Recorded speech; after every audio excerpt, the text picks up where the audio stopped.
कर्मों का खेल है, लौटकर जरूर आएगा। यह वाक्य न केवल एक महत्वपूर्ण संदेश है, बल्कि जीवन की एक सच्चाई भी है।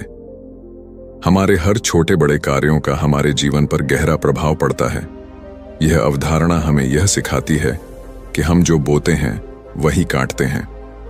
हमारी नकारात्मकता और स्वार्थी निर्णयों का फल अक्सर हमारे सामने आता है, और जब यह फल लौट कर आता है तो यह हमें हमारी गलतियों का एहसास कराता है। इस कहानी में हम एक छोटे से गांव सच्चाईपुर की यात्रा करेंगे, जहां एक अमीर व्यवसायी रविंद्र अपने धन और शक्ति का दुरुपयोग करता है।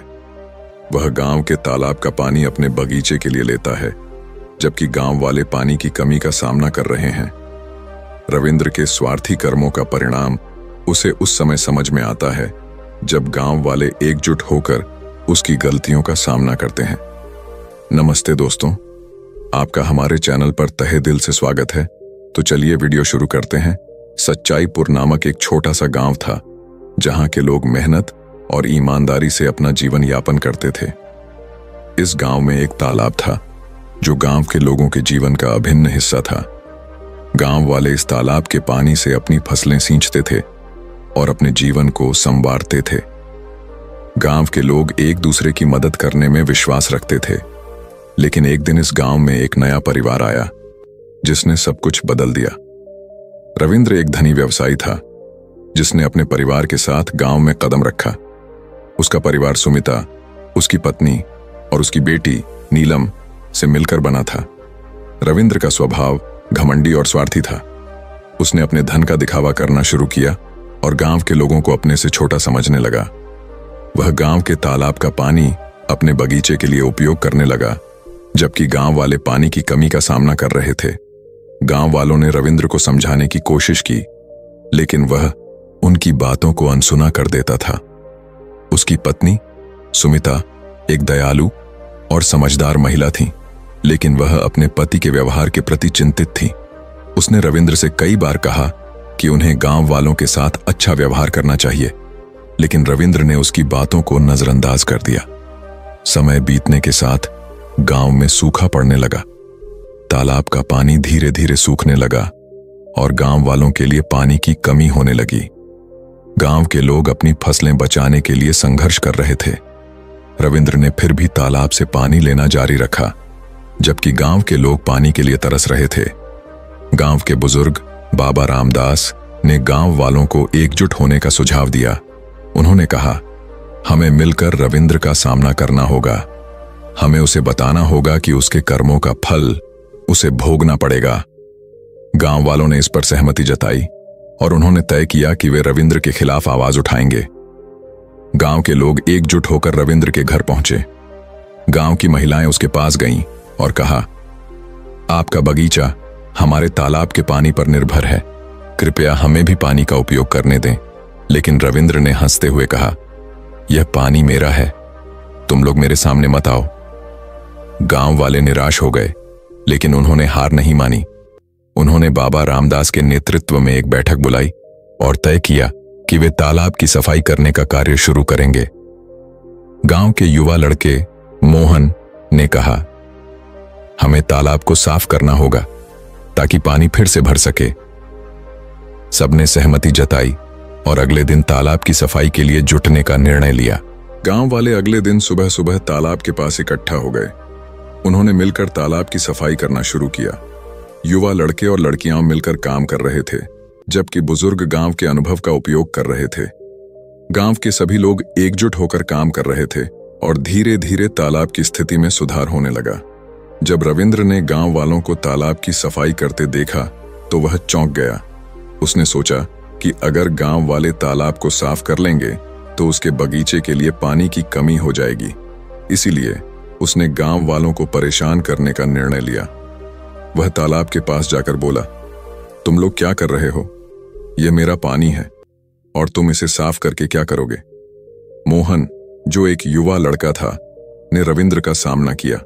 उसने कहा, हम पानी के लिए संघर्ष कर रहे हैं, आप हमें क्यों रोक रहे हैं? अगर हम सब मिलकर काम करेंगे तो हम सभी का भला होगा। रविंद्र ने मोहन की बातों को अनसुना कर दिया और वहां से चला गया। गांव वालों ने फिर भी अपनी मेहनत जारी रखी। उन्होंने तालाब को साफ करने का कार्य पूरा किया और फिर से पानी भरने का प्रयास किया। धीरे धीरे बारिश भी शुरू हो गई और तालाब में पानी भरने लगा। गांव वालों की मेहनत रंग लाई। कुछ हफ्तों बाद गांव में भारी बारिश होती है। तालाब भर जाता है, लेकिन इस बार रविंद्र का बगीचा बर्बाद हो जाता है। बारिश के कारण उसके बगीचे में बाढ़ आ जाती है और उसकी सारी मेहनत बेकार हो जाती है। अब रविंद्र चिंतित होता है क्योंकि अब उसके पास कुछ नहीं बचा। गांव के लोग खुश होते हैं कि उनका तालाब फिर से भर गया है, लेकिन रविंद्र की स्थिति देखकर उन्हें दया आती है। उन्होंने रविंद्र को माफ करने का निर्णय लिया। गांव वालों ने कहा, हमने तुम्हें पहले ही कहा था कि हमें एकजुट होकर काम करना चाहिए, लेकिन अब तुम्हें अपनी गलतियों को समझना होगा। गांव के बुजुर्ग बाबा रामदास ने रविंद्र को समझाया। उन्होंने कहा, बेटा, हर व्यक्ति गलती करता है, लेकिन इसे सुधारने का मौका हमेशा होता है। हमें एक दूसरे की मदद करनी चाहिए। रविंद्र ने अपने व्यवहार के लिए माफी मांगी और कहा, मैंने जो किया उसके लिए मैं खेद व्यक्त करता हूं। कृपया मुझे एक और मौका दें। गांव वालों ने उसे स्वीकार कर लिया और रविंद्र ने गांव के विकास में योगदान देने का निर्णय लिया। उसने गांव के तालाब की सफाई करने और उसके रखरखाव में मदद करने का वादा किया। गांव वाले उसके साथ मिलकर काम करने लगे। गांव वाले अब रविंद्र के साथ मिलकर काम कर रहे थे। वे तालाब की स्थिति को सुधारने के लिए हर संभव प्रयास कर रहे थे। धीरे धीरे गांव में एकता और सद्भावना का माहौल बनता है। रविंद्र ने गांव के विकास के लिए एक नया स्कूल और स्वास्थ्य केंद्र बनाने का निर्णय लिया। गांव में शिक्षा और स्वास्थ्य की सुविधाएं बढ़ने लगीं। गांव के बच्चे स्कूल में पढ़ने लगे और उनके माता पिता ने अपने खेतों को समृद्ध बनाने में ध्यान केंद्रित किया। गांव में खुशियों की लहर दौड़ने लगी। रविंद्र ने अपनी धन संपत्ति का उपयोग गांव के विकास में करना शुरू कर दिया और गांव वाले उसकी सराहना करने लगे। इस कहानी का संदेश यह है कि कर्मों का खेल है, लौटकर जरूर आएगा। रविंद्र ने समझ लिया कि स्वार्थ और धन से जीवन में सच्ची खुशी नहीं मिलती। जब उसने अपने कर्मों को सुधारने की कोशिश की तो उसे गांव वालों का प्यार और समर्थन मिला। गांव ने अब एक नई पहचान बना ली थी। गांव के लोग अब एकजुट होकर काम कर रहे थे और एक दूसरे का साथ दे रहे थे। रविंद्र ने गांव के लोगों के साथ मिलकर समाज में बदलाव लाने का काम किया।